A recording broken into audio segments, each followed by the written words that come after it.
ধৈর্য ধরে সময় দেবেন সরকারকে যে আপনার এই দাবিগুলো আপনি প্রথমে লিখিত আকারে দেন অথবা আপনি আপনার সমাজের যোগাযোগের মাধ্যমে আপনি দিতে পারেন, সেগুলো আপনি দেওয়ার পরে এরপরে যদি আপনার কখনো না হয় এটা সরকারকে দাঁড়ানোর জন্য একটা সময় দিতে হবে।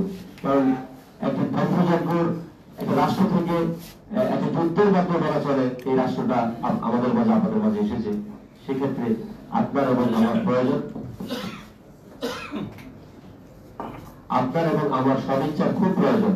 আমি সর্বশেষ যে কথাটা বলবো, নগর উন্নয়নের জন্য আমার কিছু পরিকল্পনা আছে, সেটা আমি আজকের এই অনুষ্ঠান থেকে সাংবাদিক মাধ্যমে দেশবাসীকে জানাতে চাই। আপনি নগর যদি সুষ্ঠুভাবে জনদুর্ভোগ যদি কমাতে হয়, তাহলে আপনি রাস্তায় ব্যাটারি চালিত রিক্সা দিয়েছেন, আমাদের কাছে হ্যান্ডেল চালিত রিক্সা আছে, আপনাকে ফাইন্ড আউট করতে হবে তাতে কোনটা দেবেন। আপনি দেখা গেছে মানে মানুষ অদৃষ্ট হয়ে গেছে রাস্তায় অটো রিক্সাগুলোর জন্য। আপনি এমন জনদুর্ভোগ সৃষ্টি হয়েছে, দেখা গেছে একটা বাসের ভেতরে আপনি দেখা গেছে 100 লোক আপনি পরিবার করতে পারতেছেন। আপনি বড় বড় রাস্তাগুলোতে আপনি বড় পরিবহন অ্যাভেলেবল করে দেন, সেখানে আপনি রিক্সাগুলোকে সংকুচিত করবেন, অথবা আপনি রিক্সা কোন কোন রাস্তা চলবে সে একটা নির্দেশনা দেন। আপনি দেখা গেছে রিক্সা পশ্চিমবঙ্গের ভিতরে ঢুকে যায়, রিক্সা দেখা গেছে বড় ভবনে ঢুকে যায়, রিক্সা আপনার দেখা গেছে হাসপাতাল থেকে শুরু করে সব জায়গায় ঢুকে যায়। কিন্তু এই জিনিসগুলো কেন হবে ভাই? আপনারা একটা সুষ্ঠু পরিবেশ বলতে পারবেন। এরপর দ্বিতীয় যে বিষয়টা আমি সর্বশেষ আমি যে কথাটা বলতে চাচ্ছি, আপনার কিছু কিছু আপনার অফিস আদালত আছে, যেমন আপনার নবাবপুরে আপনারা জানেন ইলেকট্রিক মার্কেট, সেই মার্কেটটা আপনি দূরে কোথাও নিয়ে যান, তাহলে তো আপনার দেখে জনজনক অনেক কমে যায়। এই মানুষগুলো সে এলাকা চলে গেল, আপনার আশেপাশে এলাকাগুলো মানুষের পুত্র যাওয়ার মতো সে তার রাজধানী থেকে অনেক দূরে নিয়ে তার রাজধানী করেছেন। এরকম একটা মাস্টার প্ল্যান করেন, যারা মাস্টার প্ল্যানে জড়িত বা ভালো কাজ করতে পারে তাদেরকে দিয়ে বসেন। সম্মানিত উপস্থিতি, আমি আমার এই কথাগুলো বলে কথা শেষ করছি। সবাইকে ধন্যবাদ জানাচ্ছি, যারা আয়োজন করছে তাদেরকে ধন্যবাদ জানাচ্ছি। আসসালামু আলাইকুম ওয়া রাহমাতুল্লাহি ওয়া বারাকাতুহু। ধন্যবাদ জনাব ওমর ফারুক। আমি এ পর্যায়ে বক্তব্য রাখার জন্য অনুরোধ করছি নাগরিক মঞ্চের প্রধান সমন্বয়কারী আহসানুল্লাহ শামীম।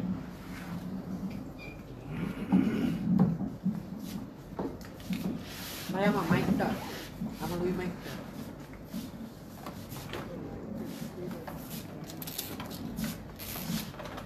বিসমিল্লাহির রহমানির রহিম।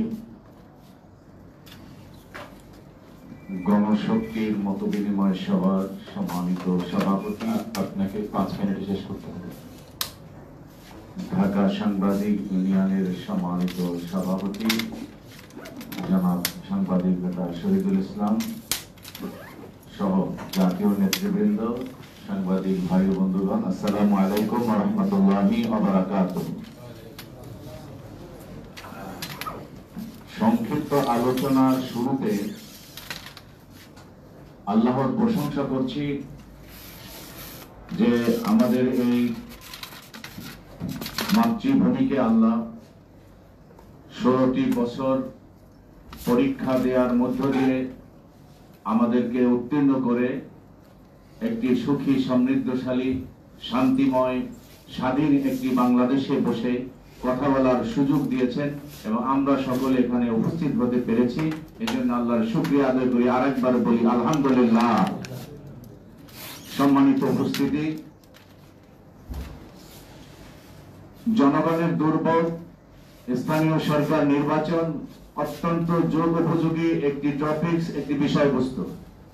এর উপরে কথা বলবেন জাতীয় নেতৃবৃন্দ, আমাদের সাংবাদিক নেতা, আমাদের প্রখ্যাত সাংবাদিক জনাব শহীদুল ইসলাম সাহেব সহ নেতৃবৃন্দ কথা বলবেন। আমি শুধু একটি কথাই বলতে চাই যে জনগণকে সেবা দেওয়ার জন্য আমরা যারা রাজনীতি করি, জনগণের দুর্ভোগ দুর্দশা লাঘবের জন্য আমরা যারা রাজনীতি করি, আমাদের উচিত হবে সর্বপ্রথম জনগণকে সেবা প্রদান করা, জনগণের যে নাগরিক সুবিধা আছে সেটি নিশ্চিত করা। কিন্তু আমরা কিন্তু ভোট যখন প্রয়োজন হয় জনগণের দ্বারে দ্বারে গিয়ে আমরা ভোট ভিক্ষার জন্য হাতে পায়ে ধরি। যখন ভোট নিয়ে আমরা নির্বাচিত হই, আমাদের ক্ষমতার চেয়ারে আসীন হই, তখন সেটা ইউনিয়ন পরিষদ বলেন, সেটা পৌরসভা বলেন, উপজেলা বলেন, জেলা পরিষদ বলেন এবং স্থানীয় জাতীয় সংসদ নির্বাচন বলেন, এভাবেই কিন্তু এই 53টি বছর চলে আসছে জনগণকে শোষণ, নির্যাতন, নিপীড়ন এবং জনগণকে মূলা দেখিয়ে তাদের মিথ্যা প্রতিশ্রুতি দিয়ে তাদের ভোট গ্রহণ করে ক্ষমতায় আসীন হয়ে নিজেদের আখের গুছিয়ে লুটপাট এবং অর্থ পাচার এমনকি এমন কোন স্বেচ্ছাচারিতা নেই এবং জনগণের উপরে নির্যাতন জুলুম নির্যাতনের স্টিমরোলার চালিয়ে এ পর্যন্ত জনগণকে দাবিয়ে রেখে জনগণের উপরে তাদের বাক স্বাধীনতা হরণ করে এ পর্যন্ত আমরা আসতে দেখেছি সকল অর্থাৎ বড় বড় রাজনৈতিক দলগুলোকে। আজকের সময় এসেছে কথা বলার, সময় এসেছে সিদ্ধান্ত নেওয়ার। স্থানীয় সরকার নির্বাচন আগে দিতে হবে, জনগণের দুর্ভোগ লাঘব করতে হবে, এরপরে পৌরসভা দিতে হবে, উপজেলা দিতে হবে, প্রয়োজনে জেলা পরিষদ হলে তা দিতে হবে, তারপরে জাতীয় সংসদ নির্বাচনের কথা চিন্তা করতে হবে। এর আগে বাংলাদেশের কোন নির্বাচন হতে দেয়া হবে না, হবে না, হবে না। কারণ জনগণকে এবারে ক্ষমতার পূর্ণ স্বাদ গ্রহণ করাতে হবে। কারণ আজকের জুলাই আগস্টে যারা জীবন দিয়েছে সে ছাত্র জনতা কিন্তু বাংলাদেশের জনগণের কোনো না কোনো মা বাবার সন্তান। তারা এই সন্তানকে পৃথিবীতে এনে তারা লালন পালন করে শিক্ষা দীক্ষা উচ্চ শিক্ষিত করে এরপরে দেশের জন্য স্বাধীনতা সার্বভৌমত্বের জন্য প্রতিবেশী দেশের খর্ব, প্রতিবেশী দেশের রক্তচক্ষু উপেক্ষা করে তাদেরকে পরাজিত করে এই সন্তানরা জীবন দিয়ে দেশটাকে স্বাধীন করে দিয়ে গেছে, আপনাদেরকে আবার লুটপাট করে খাওয়ার জন্য নয়। ভাইয়ের আমার, আমি বলতে চাই স্পষ্ট করে এই অন্তর্বর্তীকালীন সরকার সঠিক সিদ্ধান্ত নিচ্ছে এবং সঠিক পথেই তারা হাঁটছে। তাদের সাথে এই জনগণ, এদেশের জনগণ এবং স্থানীয় সরকার নির্বাচনে যারা অংশগ্রহণ করবেন তারা সহ আমরা সকল সাংবাদিক বন্ধুদেরকে বলবো এই সরকারের হাতকে শক্তিশালী করুন, এই সরকারকে তার সংস্কার করে প্রয়োজন মিটিয়ে তারপরে জাতীয় সংসদ নির্বাচন অনুষ্ঠানের জন্য আমরা আহ্বান জানাবো। এর আগে কোনো নির্বাচন আমরা চাই না। সর্বপ্রথম জনদুর্ভোগ লাঘবের জন্য স্থানীয় সরকার নির্বাচন তাদের কাছ থেকে আদায় করতে হবে। এতে যারা বাধা দিবে, যারা এখানে বাধা সৃষ্টি করবে, মনে করতে হবে তারাই ওই বিগত স্বৈরাচারের দোসর এবং এদেশের সম্পদ লুটপাট করে নিজেদের লোককে ওই আসনে বসিয়ে তারা সারা বাংলাদেশকে লুটপাট করে খাওয়ার জন্য একটি মেকানিজম এবং একটা শখ তারা তৈরি করে রেখেছে। এই শখ এবার আর চলবে না, এটি ভেঙে দিতে হবে, তাদের সিন্ডিকেট ভেঙে দিতে হবে, তাদের অবৈধ শক্তির মেরুদণ্ড ভেঙে দিতে হবে। তাহলে আমরা বাংলাদেশে কেবল গণতন্ত্রে মানবাধিকার আইনের শাসন নিশ্চিত করতে পারবো, তাছাড়া কিন্তু এটা সম্ভব হবে না। সুতরাং এই কথা যারা বলবে, এতে যারা বাধা হয়ে দাঁড়াবে তাদেরকে যদি রাষ্ট্রদ্রোহী বলা হয়, রাজাকার বলা হয়, তাদেরকে যদি ইসলামের দোসর বা ইসলামের ফেরিয়ালা বলা হয়, তাতে কিছু আসে যায় না। অনেক বিগত দিনে, বিগত শতাব্দীতে অনেক আলেম ওলামাদেরকে, পীর মাশাইখদেরকে এবং নবী রাসূলদেরকে পর্যন্ত এভাবে অপবাদ দিয়ে আসছে, তাতে কিছু আসে যায় না। আল্লাহ রাব্বুল আলামিন বলেছেন এভাবে এক শ্রেণীর মানুষ এই ভালো মানুষদেরকে ইতর বলবে, খারাপ বলবে, ছোট লোক বলবে, তাতে আমাদের কিছু আসে যায় না। আমরা চাচ্ছি এদেশের মানুষকে একটি সুখী সমৃদ্ধশালী সমাজ ব্যবস্থা নির্মাণের জন্য আমরা আপ্রাণ চেষ্টা করে যাচ্ছি। একটি নিরাপত্তাহীন সমাজকে নিরাপত্তাপূর্ণ সমাজে পরিণত করার জন্য আমরা আন্দোলন করে যাচ্ছি। আজকের যে এই গণশক্তি সভা, এই মতবিনিময় সভা অত্যন্ত যুগোপযোগী একটি সভা। কারণ এরা চিন্তা করে এই টপিক দিয়েছে যে জনগণ যদি নিরাপদে থাকে, জনগণের বাক স্বাধীনতা যদি প্রতিষ্ঠিত করতে পারি, তাহলেই কেবল আগামী দিনে জাতীয় সংসদ নির্বাচন সফল হবে, সফল পাবে। তাছাড়া জনগণ আবার সেই যে লাউ সেই গরুতে পরিণত হবে। সুতরাং আলোচনা সংক্ষেপ করছি, যারা এখানে উপস্থিত হয়েছেন আমাদের এই স্লোগান একটি হবে, আগামী দিনে প্রথম হবে জাতীয় সংসদ নির্বাচনের আগে আমরা প্রথমে স্থানীয় সরকার নির্বাচন এটা আদায় করে নিব এই সরকারের কাছ থেকে, এবং এই সরকারের সকল ভালো কাজের সাথে আমরা আছি এবং যত অগণতান্ত্রিক অন্যায় অনিসলামিক কর্মসূচি এই সরকার নিয়েছে সে তার প্রতিবাদ করব।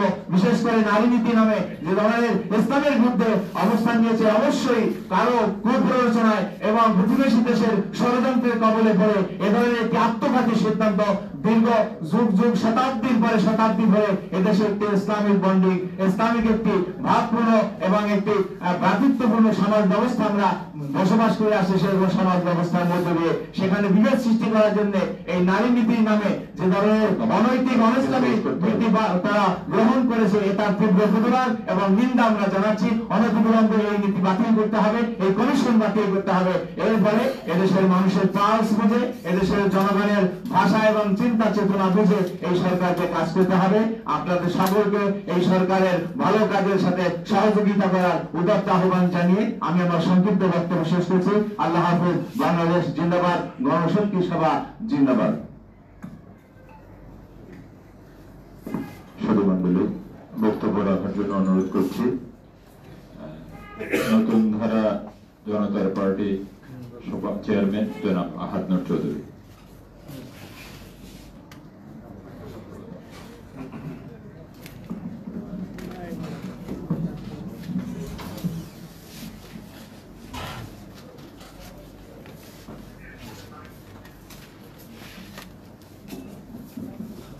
ভাই এখানে আছি আমি।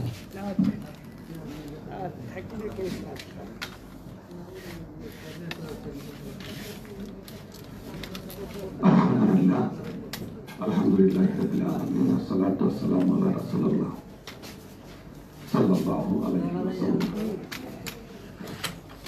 আজকে বর্তমান অবস্থার পরিপ্রেক্ষিতে সময়োপযোগী এবং জনগণের পক্ষের বিষয় জনদুর্ভোগ স্থানীয় সরকার নির্বাচন। ইতিমধ্যে আমাদের কামরুল সাহেব বলেছেন জনদুর্ভোগ স্থানীয় সরকার নির্বাচন হলেও প্রতিনিধিরা কতটুকু করে তার প্রশ্ন আছে, তারপরে স্থানীয় সরকার নির্বাচন হওয়া খুব জরুরি। প্রথমে আমি আহ্বান জানাবো যে জনদুর্ভোগ যদি নিরসন হয় সে লক্ষ্যে যারা নির্বাচিত হবে তারা ব্যবস্থা নেবে। যেমন আমরা বিগত দিনে দেখেছি মেয়ররা জরিমানা করে নাগরিকদেরকে। মেয়র এবং জনপ্রতিনিধিদের কাজ হলো মশানি দূর থেকে আরম্ভ করে সমস্ত জনপ্রতিনিধি দূর করবে, তারা উল্টো আরো জনগণকে জরিমানা করে, তাদেরকে থ্রেট দেয়, তাদেরকে বিভিন্ন পর্যায়ে হয়রানি করে। এগুলি জনদুর্ভোগের আরো একটি বড় বিষয়, এগুলি প্রতিহত করতে হবে। আগামী দিনে যাতে কোনো জনপ্রতিনিধি এই সব কার্যক্রম না করে সে আহ্বান জানাবো। সেই বিষয়টি আমরা পরে আসি, জনদুর্ভোগের বিষয়টি নিয়ে কথা বলবো। আমরা একটা স্থানীয় সরকার নির্বাচনটাকে সামনে নিয়ে আসছি। স্থানীয় সরকার না হওয়াতে এখন বর্তমানে জনদুর্ভোগ আরো বাড়ছে, তারা অনেকগুলি কার্যক্রম করতে পারছে না, প্রশাসকদের মাধ্যমে সেটা সফলতা পাচ্ছে না। আর আমাদের প্রস্তাবনা রয়েছে, আমরা প্রস্তাবনা দিয়েছি, জাতীয় ঐক্যমত্য কমিশনকে দিয়েছি এবং জাতির সামনে আমরা তুলে ধরছি।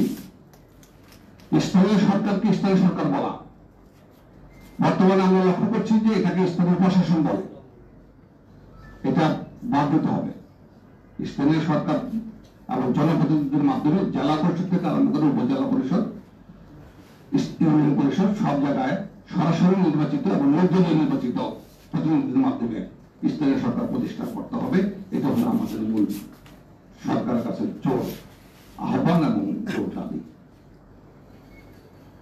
নির্দলীয় না হলে সাধারণত স্থানীয় সরকারগুলিতে অনেক ধরনের হানাহানি, অনেক ধরনের মনোমালিন্য সৃষ্টি হয়, সেটা আমরা পরিহার করতে চাই।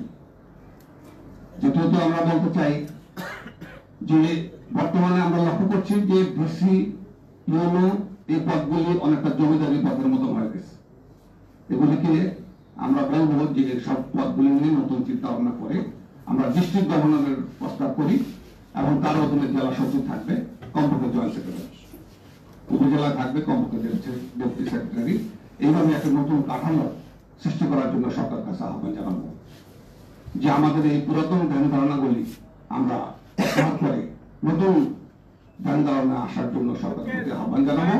আর সেই সাথে সাথে নির্দলীয় ভাবে সর্বাগে স্থানীয় সরকার নির্বাচনের জন্য আমরা জোর দাবি জানাচ্ছি। আজকের সভার মাধ্যমে সরকারকে বলবো যে আমরা নির্দলীয় ভাবে কোন প্রতীক ছাড়া আগে স্থানীয় সরকার নির্বাচন করুন, জনদুর্ভোগ লাঘবের জন্য প্রয়োজনীয় ব্যবস্থা গ্রহণ করার আহ্বান জানিয়ে আমার বক্তব্য শেষ করছি।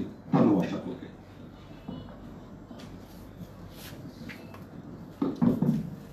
ধন্যবাদ আহাদ নূর চৌধুরী। আপনার বক্তব্যে আপনি জেলা প্রশাসকের ক্ষমতা কমাতে বলছেন। আমি বলছি যে জেলা প্রশাসকের পদটা রিলিজ করে দেওয়া হবে। এখানে ডিস্ট্রিক্ট গভর্নর থাকবে জেলা চিফ, ওনার নেতৃত্ব এবং আদেশে কাজ হবে।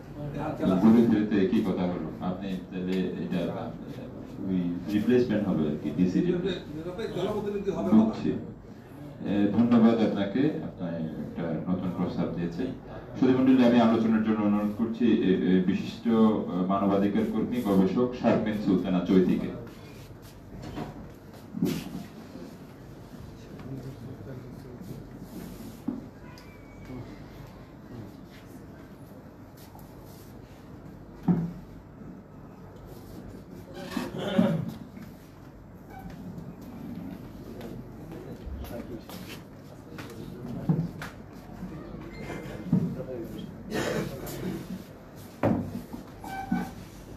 ডাইন দিকে চলে আসুন সেকশন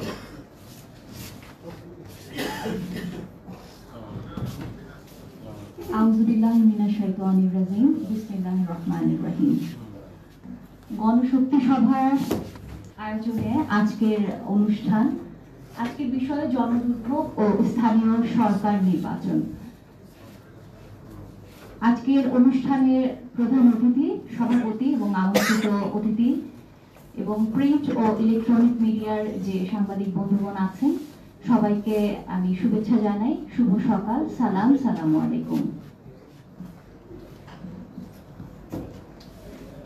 এখানে যে বিষয়টির কথা বলা হচ্ছে বারবারই আমার আগে বক্তারা বলেছেন, জনদুর্ভোগের কথা। আমি সেই বিষয়টি নিয়ে প্রথমে আলোকপাত করতে চাই। আমি যাত্রাবাড়ি এরিয়ার একজন বাসিন্দা এবং যাত্রাবাড়ি সিটি কর্পোরেশনের আন্ডারে। কিন্তু আমরা দেখি যে এই সিটি কর্পোরেশন এক জায়গায়, সচিবালয় আরেক জায়গায়, এবং এদের মধ্যে কোনো ধরনের সমন্বয় নাই। একটা সমন্বয়হীনতা আমরা সবসময় দেখে এসেছি, যার কারণে দেখা যায় যে আপনার বিভিন্ন সময়গুলোতে যখন স্থানীয় সরকার একটা সিদ্ধান্ত নেয়, সেটা সিটি কর্পোরেশন জানে না জানার কারণে জনদুর্ভোগগুলো কিভাবে হয় আমরা দেখি যে অনেক সময় কখনো আমাদের রাস্তা খোলাখুলি হচ্ছে, কখনো গ্যাস নাই, পরের দিন আবার ইলেকট্রিসিটি নাই, আবার দেখা যায় পানি নাই। এরকম এই যে সমন্বয়হীনতা গুলো চলছে, এটা কিন্তু মানে আমরা প্রপারলি একটা ডিপার্টমেন্টের সাথে আরেকটা ডিপার্টমেন্ট কাজ না করার কারণে। এবং আরেকটা বিষয় আমি এখানে বলতে চাই, আজকে এই জনদুর্ভোগের আরো একটা অন্যতম কারণ হচ্ছে অধিকারের নামে রাজপথে নেমে আসা। এই যে একটা ট্র্যাডিশন শুরু হয়ে গেছে, হরতাল, বিক্ষোভ, মিছিল, বিভিন্ন ধরনের, এটার ইতিহাস খুব বেশি দিনের না, অল্প কিছুদিন আগ থেকে এই কাজগুলো শুরু হয়েছে, এই কার্যক্রমগুলো শুরু হয়েছে।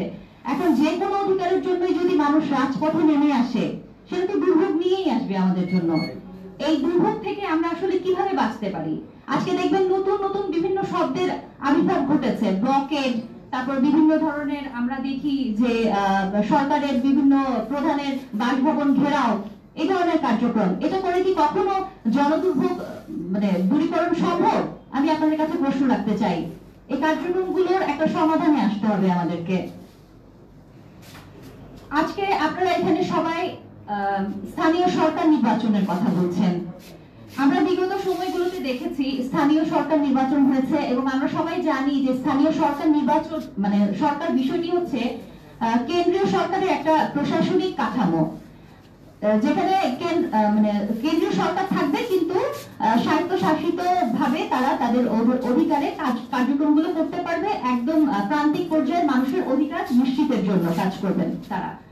কিন্তু এখানে যে পয়েন্টটা আমি বলতে চাই সেটা হচ্ছে, শুধুমাত্র নির্বাচন দিলেই কি মানুষের জনদুর্ভোগ বা ভাগ্যের পরিবর্তন হয়ে যাবে? বিগত সময় কি তা হয়েছিল?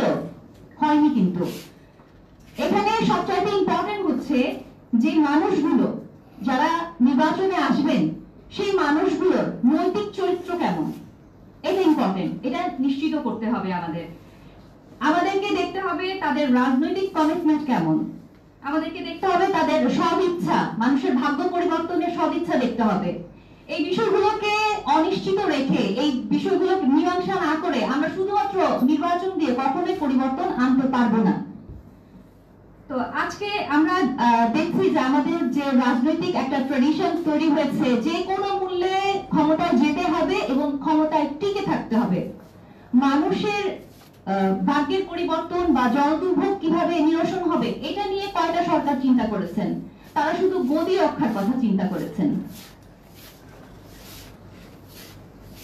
আজকে আমরা একটা বিষয় আমি বলতে চাই, সরকার স্থানীয় সরকারের যে কাঠামোটা বর্তমানে দাঁড়িয়েছে, বর্তমান যে কাঠামোটা আপনারা সবাই জানেন যে এটা মূলত এসেছে পঞ্চায়েত ব্যবস্থা থেকে, ওটারই আধুনিক রূপ আজকের এটা। তো এই যে তখন আগে যেমন পঞ্চায়েত ব্যবস্থাগুলো ছিল খুব সুশৃঙ্খল ভাবে হতো, আজকে কিন্তু আমরা দেখি জনপ্রতিনিধি যারা নির্বাচিত হন তারা ওইভাবে আগের ব্যক্তিদের মতো প্রতিনিধিদের মতো ওরকম প্রভাবশালী হন না। মানে গ্রামের গণ্যমান্য ব্যক্তিরা যেভাবে পরিচালনা করতেন এই বিষয়গুলো, তারা এখন আর আসতে পারছেন না এই বিষয়গুলোতে। এবং আজকে যারা জনপ্রতিনিধি হচ্ছেন তাদেরকে মানুষ চেনে না, জানে না, তাদের কোনো আদর্শিক জায়গা নেই, তারা গ্রামের মানুষের জন্য কোনো ভূমিকা রাখেনি, উন্নয়নে কোনো ভূমিকা রাখেনি। এমন মানুষরা চলে আসছে, কিভাবে আসছে? শুধুমাত্র দলের মাধ্যমে, একটা রাজনৈতিক দলের মাধ্যমে। তাদের নির্দিষ্ট কোনো এজেন্ডা নাই মানুষের জন্য। তো এই যে চিনে না, জানে না, মাদক ব্যবসায়ী এবং খুন খারাপির সাথে সম্পর্কিত এই মানুষগুলো যে উঠে আসছে, এই বিষয়গুলো মানে হওয়ার পেছনে অন্যতম কারণ হচ্ছে এই রাজনৈতিক দলকানা যে সিস্টেমটা চলছে, যে তাদের দলের লোক হলে সেই ব্যাপারে আর কেউ কোনো কিছুই দেখেন না। আপনারা দেখবেন আজকে গ্রামের, আমি একটু দুর্ভোগের বিষয়টা তুলে আনতে চাই, ছোট ছোট গ্রামের যে মারামারি লাগে সেগুলোকেও কিন্তু রাজনৈতিক কারণে জিয়ে রাখা হয়, এবং তাদের রাজনৈতিক দলের কর্মী হলে সেটা কেউ দেখেই না, এবং যদি তাদের রাজনৈতিক দলের বাহিরে কেউ হয় তখন তাকে হত্যা পর্যন্ত করা হচ্ছে, মেরে ফেলা হচ্ছে, এই ধরনের পর্যায়ে যাচ্ছে। তো এখন আমি যে বিষয়টা এখানে তুলে আনতে চাচ্ছি, আমি শেষ করে দিব, সেটা হচ্ছে যে আমি নির্বাচনের বিপক্ষে নই, নির্বাচন হোক, তবে যে প্রক্রিয়াতে বিগত সময় হয়েছে সেই প্রক্রিয়াতেই যদি হয় তাহলে আমরা সঠিক প্রতিনিধি পাবো না, মানুষের জনদুর্ভোগ কমবে না। আমাদেরকে নিশ্চিত করতে হবে যে আমরা জনগণের মধ্যে সত্যিকার অর্থে একটা নৈতিক চেতনা, দেশপ্রেম কিভাবে সঞ্চার করা যায় এমন একটা আদর্শের মাধ্যমে জনপ্রতিনিধি তুলে আনবো। ওই রকম একটা স্ট্রং আদর্শ জাতিকে আমাদেরকে দিতে হবে, যার মাধ্যমে একজন নৈতিক চেতনার, দেশপ্রেমের প্রতিনিধি আমরা পেতে পারি। এই হচ্ছে আমার বিষয়, আমি খুব সংক্ষেপে তুলে ধরলাম। আপনারা সবাই ভালো থাকবেন, আল্লাহ হাফেজ। এবং সেই সাথে গণশক্তিকে আমি কৃতজ্ঞতা জানাচ্ছি, খুব সুন্দর সুন্দর কিছু সাবজেক্ট নিয়ে আমাদেরকে প্ল্যাটফর্ম করে দিচ্ছে কথা বলার জন্য, কৃতজ্ঞতা। ধন্যবাদ। ধন্যবাদ শারমিন সুলতানা প্রীতি আপনাকে। সুধীমণ্ডলী, আমরা অপেক্ষা করছি আমাদের প্রধান অতিথির জন্য। উনি আসছেন, পথের মধ্যে আছেন, জ্যামে আছেন। আমাদের মধ্যে আশা করছি উনি খুব অল্প সময়ের মধ্যে আমাদের মাঝে এসে উপস্থিত হবে। আমি এ পর্যায়ে বক্তব্য রাখার জন্য অনুরোধ করছি বাংলাদেশ জাস্টিস পার্টির চেয়ারম্যান, বিশিষ্ট আইনজীবী জনাব আবুল কাশেম মজুমদার।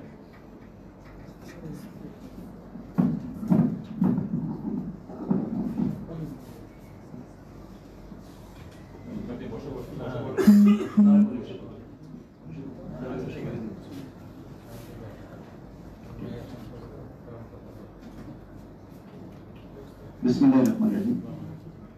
গণশক্তি সভা মতবিনিময় সভায় আলোচ্য বিষয় জনদুর্ভোগ ও স্থানীয় সরকার নির্বাচন। উপস্থিত আজকে সভার সভাপতি, আগত প্রধান অতিথি, বিভিন্ন স্তরের রাষ্ট্রচিন্তক, বিভিন্ন পেশার মতের সুনাগরিক, সাংবাদিক ভাই এবং বন্ধুরা, আসসালামু আলাইকুম। গণশক্তি আয়োজনে আজকে জনদুর্ভোগ ও স্থানীয় সরকার, দুটি বিষয় নিয়ে আলোচনা। একটা হচ্ছে জনদুর্ভোগ আর একটা স্থানীয় সরকার। জনদুর্ভোগটা আপনি এখান থেকে নামলে সচিবালয়ের সামনে যে দেখতে পেলেন, এটা একটা জনদুর্ভোগের বড় আলাদা। এখন প্রশ্ন হলো এই জনদুর্ভোগটা কারা সৃষ্টি করছে?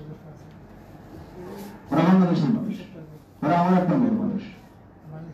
এই যে আওয়াজ শোনা যাচ্ছে, আমার কথা হচ্ছে এদের নেপথ্য কি? এদের নেপথ্য হচ্ছে এদেশে যারা বলে যে মানবাধিকার আমরা স্টাবলিশ করতে চাই, যারা দেশে যুগ যুগ ধরে ক্ষমতা আসছেন, রাষ্ট্র চালাচ্ছেন এবং ক্ষমতা চান, এদের দরকার ক্ষমতা। এরা পরিবারতন্ত্র চায়, এরা দলীয় তন্ত্র চায়, এরা ব্যক্তিতন্ত্র চায়। এটা হচ্ছে তাদের নেপথ্যের সহযোগী। সামনে হচ্ছে মিছিল বা বাধা, প্রতিবন্ধক, এবং তারা বাধা এই বাংলাদেশের উন্নতির জন্য বাধা। যারা এদেশে বারবার ক্ষমতা আসেন এবং ক্ষমতার রাজনীতি করেন, জনদুর্ভোগ তারাই সৃষ্টি করে, তাদের সাথে, দলের সাথে, তাদের পরিবারের সাথে। না বাংলাদেশের না জনগণের। সেজন্য এখান থেকে আমাদেরকে উদ্ধার করতে হলে আমাদেরকে আসতে হবে এই জনগণের প্রতিনিধি নির্ণয়ে, জনগণের প্রতিনিধি তৈরি করতে সঠিক সঠিক মানুষকে দায়িত্ব দিতে হবে, যারা পরিবারকে না চিন্তা করে, দলকে না চিন্তা করে, ব্যক্তিকে না চিন্তা করে, দেশ জাতি নিয়ে চিন্তা করে, তাদেরকে আমাদের দেশের পাওয়ার এনে দিতে হবে। তাহলে আমরা জনদুর্ভোগ থেকে বাঁচতে পারবো। আপনি দেখেন রাজধানী ঢাকা শহরের অনেকগুলো রাস্তা কাটা, কন্ট্রাক্টর সাহেব রাস্তা মেরামত করে গেছেন, এখন চলার পথে এই রাস্তা কাটা হয়ে আছে, পানি হলে বয়ে গাড়ি চলতে পারে না, যাতায়াত ব্যবস্থার সমস্যা। যদি কোনো অসুস্থ মানুষ ওই রাস্তা দিয়ে যেতে চায়, সে নিজেই ভয় পায় যে আমি সুস্থ হয়ে আবার আরো অসুস্থ হয়ে যায় কিনা। এটা আমাদের জন্য একটা অভিশাপ। আপনাদের সিটি কর্পোরেশন বলেন আর লোকাল বলেন, প্রত্যেকটা দায়িত্বশীল চিন্তা করে কাজটা করলে আমার পকেটে কটা কাটবে। এই যদি তাদের চিন্তা হয়, এই যদি তাদের পকেটের চিন্তা হয়, পকেট তাদের চিন্তা হয়, এই জাতি দিয়ে জনদুর্ভোগ মানে কি যেন সমাধান করা সম্ভব না। এবং আমি আরেকটা জিনিস দেখতে পাচ্ছি, পত্র পত্রিকা মিডিয়ার বাইরা, আপনারাও জানেন না তাই না, আমাদের মুখ আছে, আমরা কথা বলতে ভয় পাই, আমাদের কান আছে, আমরা শুনি, আমরা চোখ আছে দেখি। এই ডক্টর মোহাম্মদ ইউনূস সাহেবের সাথে বসে এই কি যেন বলে দেশ রক্ষা, এই রাজনৈতিক দলগুলো ওরা ওনার সাথে বসে কথা বলে দেশ রক্ষা, ওনাকে সহযোগিতা করে দেশের উন্নয়নের, নির্বাচনের, ওনার সামনে কথা বলে একটা, আর ওনার দিকে ফিরে আসে কাজ করে আরেকটা। আপনি দেখেন কিছুদিন আগে একজন মেয়রের জন্য জনদুর্ভোগ সৃষ্টি করছে না, আইনানুক বলেন যে দরখাস্ত করলো একই পিটিশনার যে এই নির্বাচন বাতিল হোক, সেটা 5 বছর আগে। আর যখন এখন দেখলো যে না ওটা বাদ দিয়ে আমি আমার পদটা চাই, উনি এখন চাইলেন কি আমার মেয়র পদ ফেরত দেন। একই পিটিশনার 2 ধরনের, তাহলে আইন কোথায়, সমাজ কোথায়, আপনার কি যেন বলে ব্যক্তি মূল্যায়ন কোথায়, দেশ কোথায়, সব শেষ। এই জন্য জনদুর্ভোগ সৃষ্টির জন্য তারা দায়ী। কথাগুলো আমি এই জন্যই বলছি, আমরা এই দেশকে ভালোবাসি, সবাই ভালোবাসি, কিন্তু ভালোবাসার পার্সেন্টেজ দেখতে হবে। বলে না আমরা তো অনেককে সহযোগিতা করতে লেগেছি, কি সহযোগিতা এটা জানলে। এরপরে আসে স্থানীয় সরকার। আমি স্থানীয় সরকার নির্বাচন কেন দরকার একটু বলবো, আমি আর বেশি বলবো না।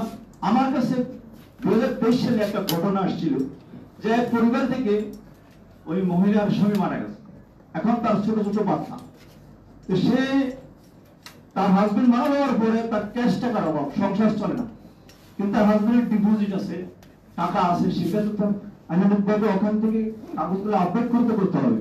তাহলে সে নাবালকের কি হতে হবে, এই বলে হতে হবে, হতে হবে। সেই জন্য তাকে স্থানীয় সরকার অর্থাৎ কমিশনারের কাছ থেকে সার্টিফিকেট নিয়ে কোর্টে গিয়ে সেটা ফরওয়ার্ডিং করে নিলে পরে সে বলছে না আমি গরিব না, কিন্তু আমি আমার হাজবেন্ড মারা গেলে কি হয়েছে, ভালো সম্পদ আছে, কিন্তু আমার সহযোগিতা দরকার। সেই সহযোগিতা কি আমার এর মধ্যে কোর্টের মাধ্যমে একটা সার্টিফিকেট নিতে পারলে আমি আমার জীবন সুন্দর চলে।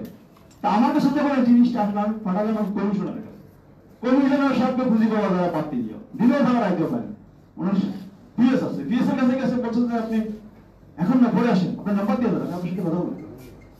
পরে উনি নাম্বার দিলেন, উনি যাবো যোগাযোগ করেন, বলছেন আপনি এই কাজ করতে টাকা পিএস সাহেব বলে। দেখলো যে খবর নিয়ে মহিলা আসলে ভালো জমিনি এবং ভালো মানের, কিন্তু একজন মহিলা তখন অসহায় হয়ে যায় যখন তার হাজবেন্ড থেকে সে দূরে সরে যায়, সে তো অসহায় হয়ে গেছে। এখন এই কাগজগুলো ঠিক না করলে সে তার ভালো জায়গায় আসতে পারতেছে না। এই জায়গায় একটা কমিশনের একটা সার্টিফিকেট দিলে সেইটা নিয়ে জন্ম নিবন্ধন এগুলো নিয়ে সেই কোর্টে গিয়ে ফরওয়ার্ডিং করে নবলভাবে তার লাইফটা চলতে পারে সুন্দর মতো, তার দাম টাকানো লাগে না। আমি সেখানে টাকা লাগে এই সার্টিফিকেটের কি বা দাম। এখন আমি শেষ পর্যন্ত কমিশনারের কাছে আমার যেতে হয়েছে, আমি সেখানে গিয়ে আপনার কি লাগে উনি, আচ্ছা আমি এখান থেকে চিন্তা করলাম যে আমার মনে হয় সে আমার মনে হয় পার্সেন্টেজের বাকি দেওয়া মনে করে আমরা তো ইমামতি করে ঠিক আছে, আমাদের কথা আমরা শুনে বলি এতটা শুনে, কিন্তু কোনো আমল নেই না। শেষ পর্যন্ত আমার এক বন্ধু পুলিশ কমিশনার তাকে ইউজ করলাম যে একটু সহযোগিতা করতে হবে।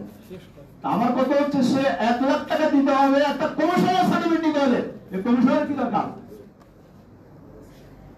কি বলেন আপনারা? এই ধরনের কমিশনার চেয়ারম্যান মেম্বার গুলো এই ফাঁসিস্ট জন্ম নিয়ে গেছেন, ফাঁসিস্ট জন্ম নিয়ে এই অনাথ সন্তানদেরকে এখনো রেখে গেছেন, আরে এখনো আছে। আপনি তার প্রমাণ দেখেন সংসদের সামনে। আমি আমার কথা আর লম্বা করবো না। আপনি ডক্টর মোহাম্মদ ইউনূস সাহেব, আপনি কেমন দেশকে একটা সুষ্ঠু নির্বাচন দিবেন? আপনাদের তত্ত্বাবধায়ক সরকারের যে উপদেষ্টা আছে না, অনেক উপদেষ্টা আছে ইংলিশের অপরিপক্ষ, এটা আমার দায়িত্বই বোঝে না। ওরা যদি দায়িত্ব দিচ্ছেন সেটাই বোঝে না, তার আরেক কথা। এই ধর্মের জন্য তার আরেক বাধা। আপনি দেখেন হযরত মুহাম্মদ সাল্লাল্লাহু আলাইহি ওয়াসাল্লাম যখন রাষ্ট্র ক্ষমতা আসলেন, চিফ জাস্টিস বানালেন কাকে? হযরত ওমরকে। হযরত ওমর বিচারপতি হয়ে বসে আছেন, কোনো অভিযোগ নাই, কোনো অভিযোগ নাই। হযরত ওমর বলেন, হুজুর সে দায়িত্ব আমাকে দিলেন, কেউ আসে না। সেই যুগ ছিল, সেই যুগের ইসলাম, সেই কোরআন, সেই বিধান মানুষের জন্য মুহাম্মদ রাসূলুল্লাহ সাল্লাল্লাহু আলাইহি ওয়াসাল্লাম 1400 বছর আগে এস্টাবলিশ করে গেছেন। সেই কোরআন আমাদের মাঝে এখনো আছে। আমাদের ইমাম সাহেবরা মসজিদে আমাদেরকে শোনায়, আমরা মসজিদে গিয়ে নামাজ পড়ি, আমরা মুসলমান দাবি করি। আমাদের দেশের 90% মুসলমান না, এসব মুক্ত হবে, সব মুক্ত মুসলমান। আমাদেরকে এই শান্তির বাংলাদেশ গঠনে 24শে আবু সাইদ মুক্তের রক্ত বিনিময় নিতে হবে। আমাদেরকে বাংলাদেশকে দালাল মুক্ত বাংলাদেশ তৈরি করতে হবে। আমাদেরকে সত্যের শহীদ দিয়ে রাষ্ট্রের সকল জায়গায় সেটিং করতে হবে। ডক্টর মোহাম্মদ ইউনূস, যদি আপনি আপনার সম্মান রক্ষা করতে চান, আপনি একটা আদর্শ মানুষ হিসেবে, ভালো মানুষ হিসেবে, ভালো বাংলাদেশ, আদর্শ বাংলাদেশ গঠন করতে চান, তাহলে আপনাকে সত্যের শহীদ তৈরি করতে হবে। বিশেষ করে আলো মোলাকে দিয়ে এই বাংলাদেশের ইউনিয়ন কাউন্সিল থেকে শুরু করে রাষ্ট্র বঙ্গভবন পর্যন্ত সরাতে হবে। তাহলে আশা করা যায় একটা শান্তির বাংলাদেশ আপনি মানুষকে উপহার দিতে পারবেন। আমি ইউনূস, ডক্টর মোহাম্মদ ইউনূস বিশ্ববরণ্য সম্মানিত, বাংলাদেশের মানুষের জন্য সম্মানিত। নাহলে এই জাতি তারা আপনার আশেপাশে নিয়ে বিভিন্ন সময়ে এই ঐক্যবদ্ধ হয়ে আপনার ডাকে বিভিন্ন দলের লোকেরা দিয়া চা কফি খাচ্ছে, তারা বাংলাদেশ দিতে পারবে না, আপনাকে সম্মানের জায়গা রাখতে পারবে না। আমরা চাই আপনি থাকেন, বাংলাদেশকে যতক্ষণ পর্যন্ত একটা সুন্দর নির্বাচন দিতে পারবেন, সুন্দর সমাজ দিতে পারবেন, ততক্ষণ পর্যন্ত আলোচনাকে বলবো, 10 মিনিট মানুষদেরকে বলবো, ডক্টর ইউনূস সহযোগিতা করেন, ফোকাস প্রচার রাজনীতিবাদদেরকে বয়কট করেন। আসুন আমরা জনদুর্ভোগ এবং স্থানীয় সরকার নির্বাচনের জন্য ডক্টর মোহাম্মদ ইউনূসকে সহযোগিতা করি এবং ওনাকে অনুরোধ করি আপনার এই উপদেষ্টা মন্ডলের মধ্যে সংস্কার করে, ভালো লোকজন দিয়ে উপদেষ্টা মন্ডলী তৈরি করে এবং যোগ্যতা সম্পন্ন লোকজন দিয়ে সংস্কার করে বিচার বিভাগকে, যেসব বিচার, ওই বিচারগুলো অত জরুরি যেখানে রক্ত মানুষের গাড়ে পা দিয়ে মানুষকে জমা করে দেওয়া হয়েছে। আপনারা একটা ট্র্যাজেডি দেখছেন, গাড়ি থেকে ফালাই দিচ্ছে, সেই লাশ হবে কাঁপতেছে, সেই লাশকে আবার আঘাত করছে। এই লাশের কবরটা যখন নিচে, আমি আরেকটা জিনিস দেখলাম, কবরের মানুষের বিরাট চুপ করে তাকিয়ে আছে। আমার কথা এখানে শেষ। আমি বলবো আমাদেরকে সত্যের শরীর দিয়ে বাংলাদেশ তৈরি করতে হবে, তাহলে আমরা একটা বাংলাদেশ পাবো। এবং সেই সুযোগ আসছে দুর্নীতিবাজ, দালাল এবং চাঁদাবাজ, দখলদার বাহিনী থেকে বাংলাদেশকে উদ্ধার করার জন্য আসলে আমরা সকলে ঐক্যবদ্ধ হয়ে ডক্টর মোহাম্মদ ইউনূসকে সহযোগিতা করি। আল্লাহ হাফেজ। বাংলাদেশ বিজয় হোক। ধন্যবাদ আবুল কাশেম মজুমদার। আপনি আমরা আপনার বক্তব্য আরো শোনা দরকার ছিল, কিন্তু আপনি চাইলে আরো অনেক বলতে পারতেন, কিন্তু আমরা সময়ের সংক্ষিপ্ততার কারণে আপনার বক্তব্য শুনতে পারলাম না। আপনি খুব জরুরি গুরুত্বপূর্ণ অনেক কথা বলেছেন। আপনি দুর্নীতির ব্যাপারে বিশেষ করে যে বক্তব্য দিয়েছেন সেটা খুব গুরুত্বপূর্ণ। এখানে জানিয়ে রাখা ভালো, সেটা হচ্ছে যে মান্নাবের সাথে কথা হয়েছে, উনি পথে আছেন, খুব অল্প সময়ের মধ্যে আমাদের মধ্যে পৌঁছে যাবেন ইনশাআল্লাহ। দুর্নীতির ব্যাপারে যেটা কথা আবুল কাশেম মজুমদার বলেছেন, যে আসলে দুর্নীতি আমাদের রন্ধ্রে রন্ধ্রে প্রবেশ করেছে। আমরা আশা করছি আমরা একটা নতুন সময়ে পৌঁছাবো। এবং আমরা অভ্যস্ত হয়ে উঠবো দুর্নীতির বাইরে যে জীবন আছে, একটা সাধারণ স্বাভাবিক জীবনে আমরা অভ্যস্ত হব, দেশবাসী অভ্যস্ত হবে ইনশাল্লাহ, আমরা সেই আশা করি। আমাদের ধারণা এই বাংলাদেশের ইতিহাসে, বাংলাদেশের রাজনৈতিক ইতিহাসে যে প্রথম একটা কালচার তৈরি হচ্ছে যে পদত্যাগের হুমকি দেয়, এটা আগে ছিল না। আগে যে কোনো দেখা যাবে যে আমরা যে কোনো রাষ্ট্রপ্রধানকে দেখেছি হয়তো হত্যাকাণ্ডের ভিতর দিয়ে অথবা বন্দুকের নলের মানে প্রক্রিয়ার ভিতর দিয়ে পদত্যাগ করতে হয়েছে যে কোনো রাষ্ট্রপ্রধানকে। সেটা চরম মানে একেবারে সাম্প্রতিক কালে যিনি চলে গিয়েছেন, উনি পালিয়ে গিয়েছেন, অনেক জোর করে ওনাকে পদত্যাগে বাধ্য করা হয়েছে। কিন্তু আমরা ডক্টর ইউনূসের ক্ষেত্রে দেখলাম ব্যতিক্রম, উনি বরাবরই পদত্যাগের হুমকি দিচ্ছেন। এবং রাজনৈতিক নেতৃবৃন্দের অনুরোধের প্রেক্ষিতে যে সব রাজনৈতিক দলের নেতৃবৃন্দ গিয়ে ওনাকে অনুরোধ করেছেন এবং ওনাকে যথারীতি আবার কাজ করার জন্য সবাই পরিবেশ তৈরি করে দিয়েছেন এবং সহযোগিতার আশ্বাস দিয়েছেন। সেটা একটা ভালো লক্ষণ যে ক্ষমতার লোভ ওনার মধ্যে নেই সেটা, এবং এই কারণেই ওনার মধ্যে উনি জনগণের আস্থা অর্জন করেছেন এবং একটা ব্যাপক অংশ মানে সাধারণ যারা আমরা সোশ্যাল মিডিয়া লক্ষ্য করলে দেখি যে ওনার পক্ষে একটা ব্যাপক অপিনিয়ন তৈরি হচ্ছে, যেটা আপনারা লক্ষ্য করছেন। শুধু মন্ডলী, আমি সংক্ষিপ্ত বক্তব্য রাখার জন্য অনুরোধ করছি বিশিষ্ট মানবাধিকার কর্মী এবং গবেষক জনাব আয়েশা সিদ্দিকা।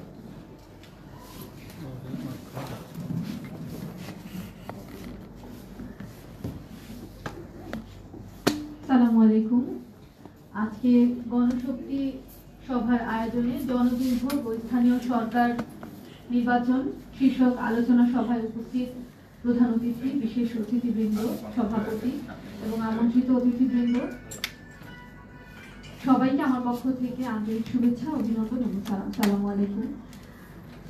এতক্ষণ যে আলোচকরা বিভিন্ন বিষয়গুলো তুলে এনেছেন, জনগণের দুর্ভোগ, এটা যদি আমি বলতে যাই তাহলে আসলে বলে শেষ করা যাবে না, আপনারা অনেক বলেছেন।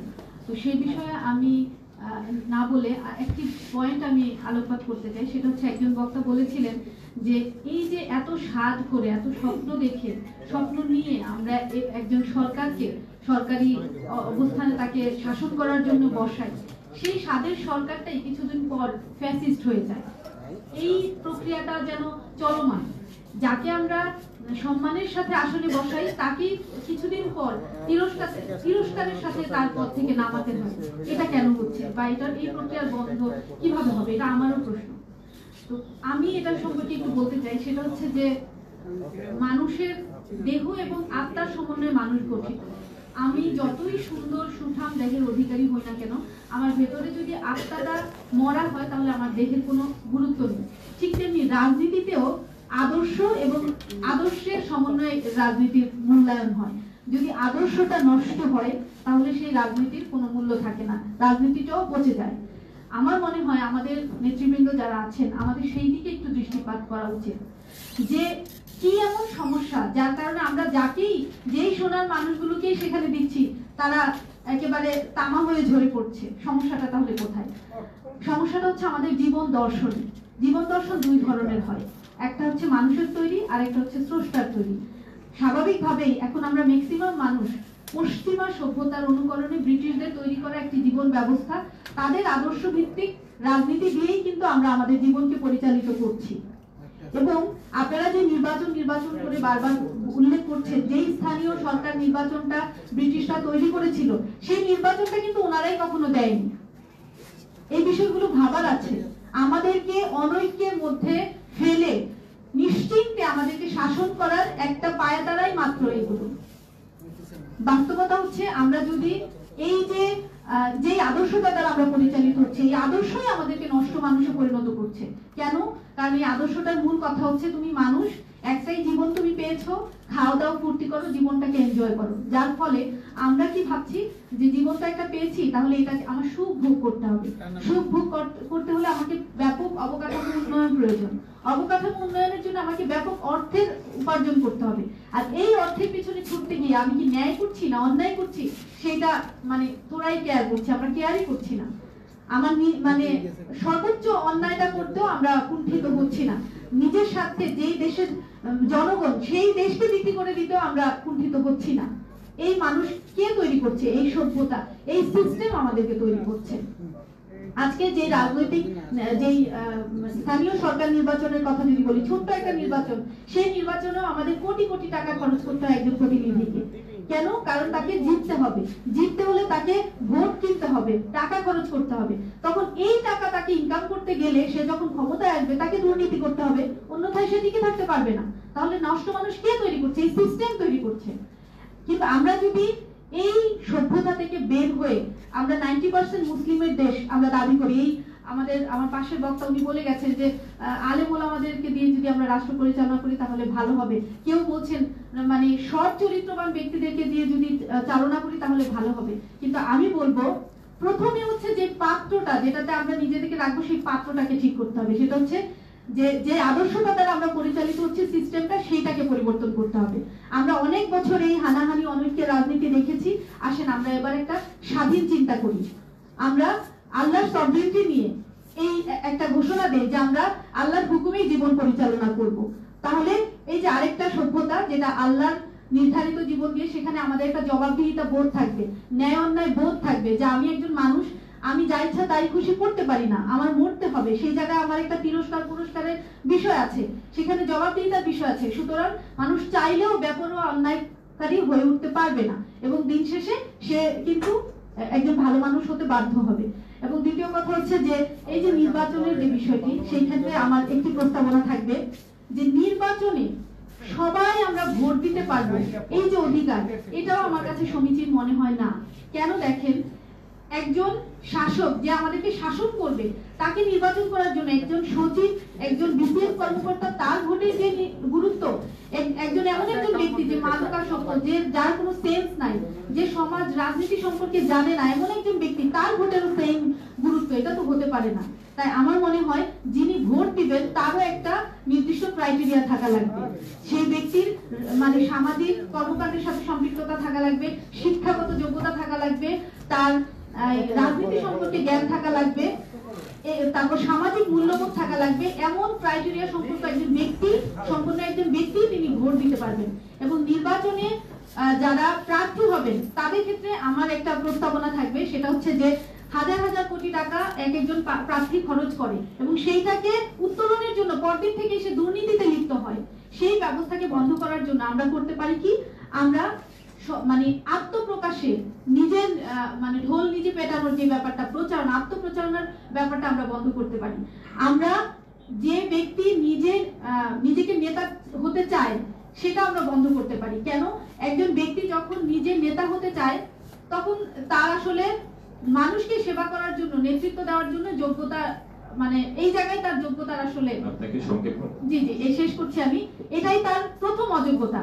আমার প্রস্তাবনা থাকবে যে রাষ্ট্রের পক্ষ থেকে একটি কমিটি, একটা গোয়েন্দা সংস্থা বা প্রশাসন কর্মকর্তা, তারা একটি টিম করে সেই জনপদ থেকে খুঁজে খুঁজে সৎ, ইমানদার, দেশপ্রেমিক লোকগুলোকে খুঁজে বের করে একটা ব্যানারের মধ্যে 10 জন 5 জন যতজন নেতৃবৃন্দর তারা প্রয়োজন মনে করে ছবি দিবে, পরিচয় দিবে, দিয়ে রাষ্ট্রপক্ষ খরচ করে তাদের প্রচারণা করবে। সেইখানে প্রার্থীর কিন্তু আর খরচ করার প্রয়োজন পড়ছে না। সুতরাং প্রার্থী ক্ষমতায় গিয়ে সেই টাকা উদ্ধারের কোনো পায়তারা সে করবে না, এবং এইভাবে করলে একজন আরেকজনের বিষোদ্গারেও লিপ্ত হওয়ার কোনো সুযোগ থাকবে না। এভাবে করে কিন্তু আমরা আমাদের যারা নেতৃবৃন্দ হবেন তাদেরকে দুর্নীতির হাত থেকে, লাইন থেকে বের করে আনতে পারি।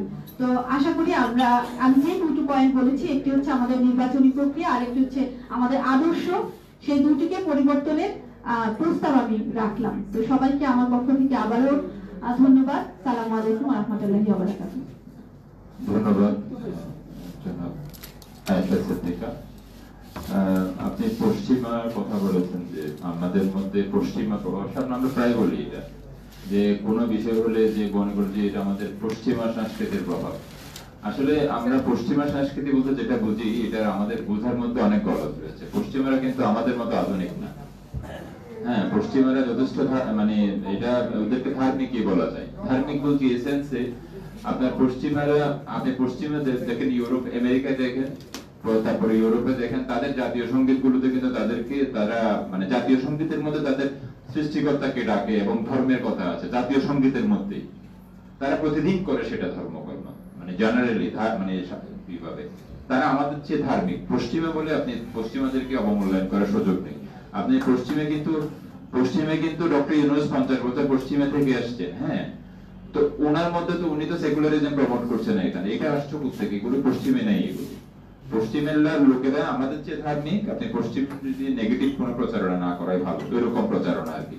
অনেক অন্যান্য সমস্যা থাকতে পারে পশ্চিমের রাজনীতি আমাদের অপছন্দ হতে পারে, তাদের রাজনীতি আমাদের স্বার্থের বাইরে যায়, তাদের রাজনীতি আমাদের স্বার্থের সাথে ক্ল্যাশ করে, যেহেতু নানা কারণ আছে এটা অন্য তর্ক। তো আমাদের এখানে যে আপনি বলেন যে আমাদের এখানে জাতীয় সঙ্গীত নিয়ে বিতর্ক হচ্ছে, এটা বললে এখন অন্যদিকে টার্ন নেবে। এটা আপনি জাতীয় সঙ্গীতের পুরো সঙ্গীতে দেখেন, এখানে কোনো মানে এখানে কি মানে জেসাসের কথা আছে না ভগবানের কথা আছে নাকি আল্লাহর কথা আছে? কারো কথা তো নাই। আমার সোনার বাংলা আমি তোমায় ভালোবাসি, ভালো তো ভাসি ভাই, পুরো সেন্টেন্স পুরোটা আমি শেখাচ্ছি কি আসলে? আমি সাধারণ সবাইকে শেখাচ্ছিটা কি?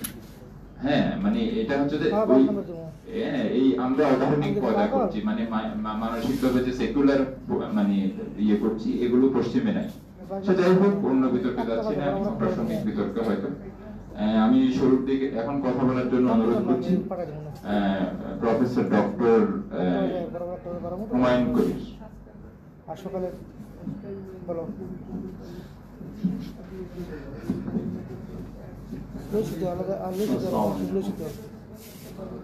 সভা কর্তৃক আয়োজিত আজকের বিষয় জনদুর্ভোগ স্থানীয় সরকার নির্বাচন।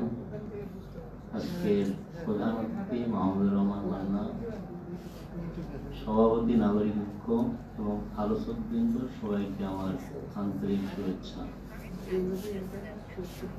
ছোটবেলায় পড়েছিলাম, যে ভুল তোমারে ভুলে হীরা ফেলে কাজ তুলে ভিখারি সেজেছি, আমার সে ভুল তবু 15 বছরের ধ্বংসস্তূপের উপর দাঁড়িয়ে আজকে সুন্দরভাবে কথা বলার অধিকার অর্জন করতে পেরে সত্যি ধন্য মনে করছি। আসলে জনদুর্ভোগ এবং স্থানীয় সরকার নির্বাচনের আগে আমাদেরকে প্রথমে যে বিষয়টা ভাবতে হবে সেটা হলো প্ল্যানিং। পৃথিবীর কোন দেশে ফ্লাইওভারে কিন্তু সিগন্যাল নাই, বাংলাদেশে আছে।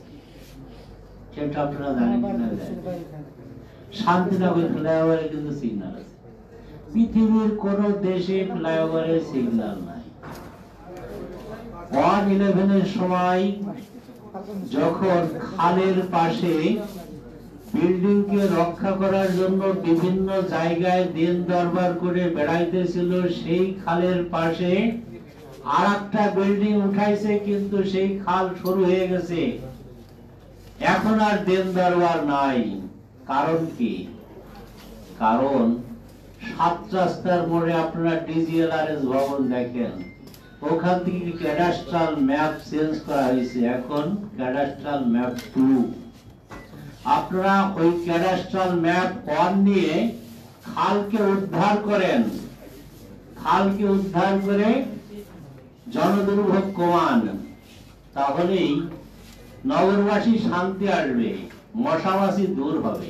এমনিতেই যদি সাইদ ফকর আর তাপসের ঝগড়ার মতো ঝগড়া শুরু করেন, তাহলে কোনোদিন এটা শেষ হবে না। গত সরকার স্থানীয় সরকার নির্বাচন এবং প্রশাসনিক বিকেন্দ্রীকরণ এক করে ফেলছিল। স্থানীয় সরকার নির্বাচন মহিলাদের রান্নাঘর পর্যন্ত পৌঁছে গেছিল, যে নৌকা নিয়ে আসতে পারলে সেই বাড়ির বউ হবে, নইলে না। আসলে সেটা নয়, মানুষের মধ্যে ঢুকতে হবে, মানুষের বিবেক জাগ্রত করতে হবে, ন্যায় নিষ্ঠার সাথে চলতে হবে, তখনই হবে দেশের সংস্কার এবং দেশ উন্নয়ন। আপনি যদি আগেই জাতীয় নির্বাচন দেন, তাহলে উপজেলা নির্বাচন, ইউনিয়ন নির্বাচন, মেয়র নির্বাচন, সকল নির্বাচনে লেজুর বৃত্তি থাকলে বাংলাদেশে 18 কোটি মানুষের 17 কোটি লোক হবে নেতা। আর প্রত্যেকে যখন নেতৃত্বের স্বাদ গ্রহণ করবে, তখন সেটা বুমেরাং হবে এবং প্রত্যেকেই করাপ্টেড ব্যক্তি হবে। তাই আমি আশা করব যে স্থানীয় সরকার নির্বাচন আগে দিয়ে দেশকে সুশৃঙ্খলভাবে পরিচালনা করা, তারপর একটা নির্দিষ্ট সময় আসলে জাতীয় নির্বাচন দেওয়া। এছাড়া জনদুর্ভোগ কখনো, আমার মনে হয়, আমার ব্যক্তিগত মত, কখনো কোনোদিন কমবে না, বরং বাড়তেই থাকবে। আর জবাবদিহিতার ক্ষেত্রে স্বচ্ছ থাকতে হবে। ইউনিয়ন পরিষদের চেয়ারম্যান সকল নির্বাচিত মেম্বারদেরকে নিয়ে একটা মিটিং ডেকে তাদেরকে জবাবদিহিতার আওতায় আনতে পারে। কাবিকার টাকা গেল কোথায়, রাস্তার পাড় বাঁধা টাকা গেল কোথায়, মেয়রকে জিজ্ঞাসা করতে হবে ওই খালের পাশে এটা ছিল সেটা গেল কোথায়। যদি জবাবদিহিতার মধ্যে সবকিছু নিয়ন্ত্রণ করা যায়, তাহলে আমার মনে হয় দেশে একটা সুশৃঙ্খল পরিবেশ সৃষ্টি হবে, দেশ উন্নতির পথে এগিয়ে যাবে। এই বলে আমি আমার সংক্ষিপ্ত বক্তব্য শেষ করছি। ধন্যবাদ। ধন্যবাদ প্রফেসর ডক্টর হুমায়ুন কবির। আমি এ পর্যায়ে আলোচনার জন্য অনুরোধ করছি প্রাইম সিভিল সোসাইটির সাধারণ সম্পাদক মেহতাজ আহমেদ।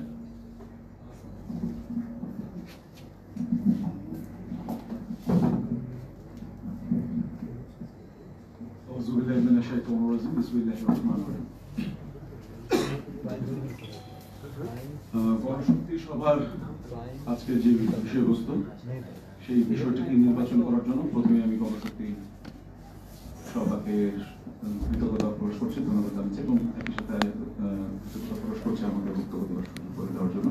আপনাদের সবাইকে আমার পক্ষ থেকে আসসালামু আলাইকুম ওয়া রাহমাতুল্লাহ। আসলে বিষয় কিন্তু দুটো, একটি জনদুর্ভোগ আর একটা নির্বাচন। এখন আমাদের কিছুটা একটি তিতা কথা আগে প্রথমে স্বীকার করা উচিত, সেটা হচ্ছে 30 লক্ষ বলি বা যেটাই বলি লক্ষ শহীদের দিকে দেশটি স্বাধীন হয়েছে, তাদের প্রতি আমাদের শ্রদ্ধা। কিন্তু শুধু যারা শহীদ হয়েছেন তারাই শুধু যুদ্ধ করেনি, কিন্তু অনেকে কিন্তু পঙ্গু হয়ে বেঁচেছিলেন এবং অনেকের আত্মত্যাগ আছে কিছু। আবার 24-এও তাই, শুধু 1400 বা 2000 শহীদ বললে হবে না। এই আন্দোলনে যারা নেমেছিলেন তারা কিন্তু, এই প্রথম একটা আন্দোলন আমি দেখেছি আমার বয়সে, যেখানে বাসার থেকে বের হতেছে যে আমি মারা পড়তে পারি আন্দোলন অংশগ্রহণ করি, এরকম একটা কোনো নেমে কিন্তু নামতে হয়েছে।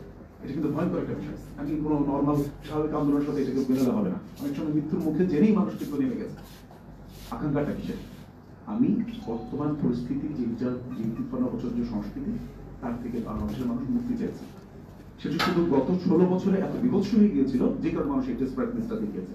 কিন্তু 53 বছরের ভিতরে কিন্তু তার একটা অপ্রাপ্তির বোধ আছে। কেন এত লক্ষ শহীদের বিনিময়ে রাষ্ট্র গড়ল? ইতিহাস কথাটা হচ্ছে আমাদের স্বপ্নভঙ্গ তখন হয়েছে। আর গত 8-9 মাস বা 10 মাসের পথপরিক্রমায় আমরা দেখছি যে প্রতিনিয়ত আমাদের স্বপ্নভঙ্গের দিকে আমরা না গেছি। সবাই বলছেন সবাই এটা কেন চাচ্ছেন, ওটা কেন চাচ্ছেন, এটা কেন অস্থিরতা দেখা যাচ্ছে। আমি জিনিসটাকে স্বাভাবিক করি, কারণ এত ক্ষোভ, এত প্রত্যাশা না, অপ্রাপ্তির এত বোধ, সেটার থেকে মানুষ অস্থিরতা প্রকাশ করবে। কিন্তু দেখেন আমরা যারা এই বিপ্লবের পক্ষে যারা অংশগ্রহণ করলেন, দেশের মানুষ আমরা এই কত স্বল্প সময় বিভক্ত হয়ে গেলাম। ইস্যু চলে আসলো কয়েকটা, বিচার হবে, সংস্কার হবে, নির্বাচন হবে। আবার একদল বলছেন নির্বাচন করে সমস্যার সমাধান হবে, আরেকজন বলছেন যে না, কিছু সংস্কার করেছিলেন। আসলে আমাদের মনোজগতের যদি পরিবর্তন না হয়, আমরা আসলে আমাদের নিয়তকে, আমাদের ধর্মেও কিন্তু নিয়তের উপরে খুব গুরুত্ব দেওয়া হয়েছে, আমাদের ইসলাম ধর্মে দেওয়া হচ্ছে। মানে আমরা মানুষগুলো এই যেইটার কারণে, যেই সংস্কৃতিতে আমাদের মধ্যে এত ক্ষোভ সঞ্চারিত হয়েছে, আমরা কি সেই সংস্কৃতি থেকে উত্তরণের জন্য আমরা সবাই, মানে পলিটিক্যাল পার্টিগুলো থেকে শুরু করে যারা সামাজিক পেশাগুলো বিভিন্ন কাজ করছেন, আমাদের মানসিক পরিবর্তন কি বিপ্লবের থেকে আমরা নিজেরা শপথ নিয়েছি যে আমরা পরিবর্তন হবো?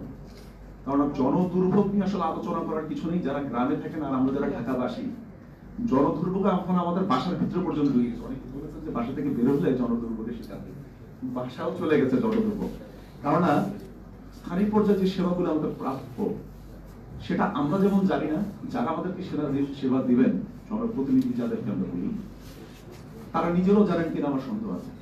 কারণ তাদের মূল উদ্দেশ্য থাকে তারা যে দলের অংশ, সেই দলকে বা দলের নেতৃবৃন্দকে খুশি করা এবং তাকে তার স্থানীয় পর্যায়ে যে একটা বোর্ড আছে নিয়ন্ত্রণ করতে পারে, এটা প্রতিমান করা। সেখানে খুব সার্ভিস দিয়ে, সেবা দিয়ে জনগণের মন আস্থা অর্জন করে তাকে খুশি করতে হবে, বিষয়টা এরকম না। কারণ আমি পিতার কথা একটু বলেছি, এখন মধুর কথা বলি। মধুর বিষয়টা হচ্ছে এই পদগুলিতে, মানে নির্বাচন হলেই যে সমাধান বলছেন সব অনেকে মনে করেন, এই পদগুলিতে অস্বাভাবিক মধু আছে।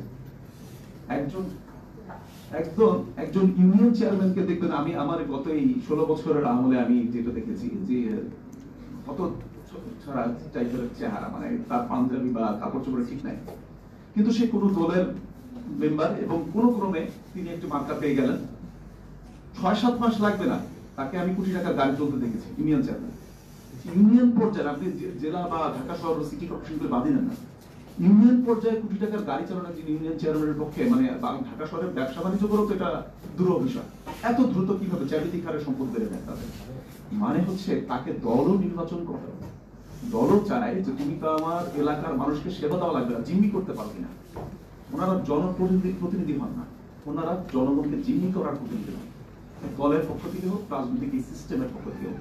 কারণ হচ্ছে ওনারা কেন করেন দেখবেন, এই যে মেম্বার দিনিয়ার কথা, ইউনিয়ন চেয়ারম্যান, ওনাদের আসলে মূল কাজটা নির্বাচিত হওয়ার পরে কি থাকে? স্থানীয় জমির বিরোধ মীমাংসা, স্বামী স্ত্রীর গন্ডগোল হলেও ওনারা টাকা নেন। ভাই বলেছেন সার্ভিস পায় না সার্টিফিকেট, সার্টিফিকেট তো অনেক পরের বিষয়। যে বাসায় একজন মানুষ মারা গেছেন, সেই শোক না করে ওনাকে চিন্তা করতে হয় কাউন্সিলর কার্যালয়ে কেউ ওনার পরিচিত আছেন কিনা। আমাদের মাইন্ডসেট হচ্ছে কাউন্সিলর কার্যালয়ে আমার কেউ পরিচিত আছেন কিনা, কারণ আমার এখন ব্যাংকে কাজ করতে গেলে, ইভেন চিকিৎসার জন্য অন্যান্য কোনো টাকাটা উঠাতে গেলে বাবার টাকাটা, আমাকে 3 মাস হয়তো কাউন্সিলর কার্যালয়ে ধর্ণা দিতে হবে, এবং সেই ক্ষেত্রে স্থানীয় যেই দলেরই নির্বাচিত কাউন্সিলর থাকবেন তার সাথে আমার কোনো ভাই ব্রাদার বন্ধু বা আমার সরাসরি সম্পর্ক আছে না থাকলে টাকা দিয়েও সার্ভিসটা পাবো না, আমি বলের ভিতরে ঢুকতেই পারবো না। কারণ ওই প্রতিনিধিরা নামে জনপ্রতিনিধি, আসলে তারা একটা গোষ্ঠীর মধ্যে আবদ্ধ থাকেন, এবং ওই গোষ্ঠীটা স্থানীয় সকল চাঁদাবাদী সকল, আপনি কাউন্সিলরদের চেহারা দেখবেন, খুব কাউন্সিলর আমি খুব কম পেয়েছি আমার এই জীবনে। তাদের মূল যোগ্যতা হচ্ছে এলাকায় তারা মাসেল পাওয়ার গুলোকে মোবিলাইজ করতে পারেন কিনা, এবং বসেই পদে কোন রুট থেকে কত চাঁদা উঠে, কোন মার্কেট দখল করলে কত আসবে, এটা হচ্ছে কাউন্সিলরের মূল বিষয়। কোন সংস্থা দখল করলে কত টাকা উঠবে, কারণ তাকে কিছু লোকজন পাওয়া হবে। আমাদের রাজনৈতিক দলগুলোর যদি উত্তপ থেকে একেবারে সর্বোচ্চ জায়গা থেকে যদি এই বোধ থাকে যে আমি স্থানীয় পর্যায়ে একজন প্রতিনিধিকে দিব যিনি স্থানীয় পর্যায়ে সবাইকে জিম্মি করতে পারে, তাহলে আপনি আসলে জনদুর্ভোগের সেবাটা আশা করতে পারেন না। মানে আমরা জনগণই আসলে সেবা আশা করতে পারি না, আমরা জনগণ সেটা চাই কিনা সেবা, এটাকে ডিফাইন করতে হবে। আমরা আত্মীয় স্বজন পছন্দ করি, ইউনিয়ন সাহেব আমার আত্মীয়, ইউনিয়ন চেয়ারম্যান সাহেব বা মেম্বারের সাথে আমার ভালো রিলেশন আছে, আমাদের মনোযোগটাই তো ওরকম। সো একটা নির্বাচন করলেই আপনি সেবা পাবেন এটার কোনো নিশ্চয়তা নাই। এখন আবার নির্বাচনের বিরোধী কিনা, নির্বাচনটা লাগবে, স্থানীয় পর্যায়ে লোক না থাকলে আবার মিনিমাম সার্ভিসটা দেওয়া সম্ভব হবে, এটাও সত্য। কিন্তু আমরা দেখেন আমরা বিভিন্ন পলিটিক্যাল পার্টিগুলি বিভক্ত হয়ে গেছি, নির্বাচন কোন থাকে হতে পারে। আমি দুর্ভোগ নিয়ে আসলে আলোচনা করছি না, দুর্ভোগ সম্পর্কে সবাই জানি, আমরা সবাই জানি, আমরা সবাই প্রতিদিনকার প্রতি মুহূর্তে ভুক্তভোগী। এটা সংক্ষিপ্ত সময় যেহেতু বলতে হবে, এত এই বিষয়টা গেলাম না। নির্বাচনের বিষয়টা হচ্ছে, নির্বাচন নিয়ে বলা হচ্ছে যে নির্বাচন নিয়ে আমরা করে চলে যাবো, আমরা তো নির্বাচন বিষয়টাই সংস্কার করিনি। একজন ভালো প্রার্থী, একজন ভালো ব্যক্তি, প্রার্থী বলবো না, একজন ভালো ব্যক্তি যিনি আসলে সমাজ নিয়ে ভাবেন, দেশ নিয়ে ভাবেন, ধর্ম নিয়ে ভাবেন, শিক্ষা নিয়ে ভাবেন, স্বাস্থ্য নিয়ে ভাবেন, বর্তমান নির্বাচন পদ্ধতি থেকে তার দাঁড়ানোর সুযোগ আছে, নির্বাচিত দূরের কথা, দাঁড়ানোর সুযোগই নাই। ওনার তো মিছিল মিটিং করতে যে টাকা লাগবে, কারণ প্রচারণার যে ধরন, এখানে আমরা সংস্কারে কি বলে দিয়েছি যে এটা একেবারে খুব সাদা স্টাইলে যাতে করা যায় সেরকম কাঠামোর নির্বাচনের মধ্যে এনেছি। ইউনিয়ন নির্বাচনে 5 কোটি টাকা দিয়ে নমিনেশন কেনার কথা শুনেছি বিগত ফ্যাসিস্ট আমলে, এবং নির্বাচনে আমি চায়ের দোকানের বিল দেখেছি 50,000।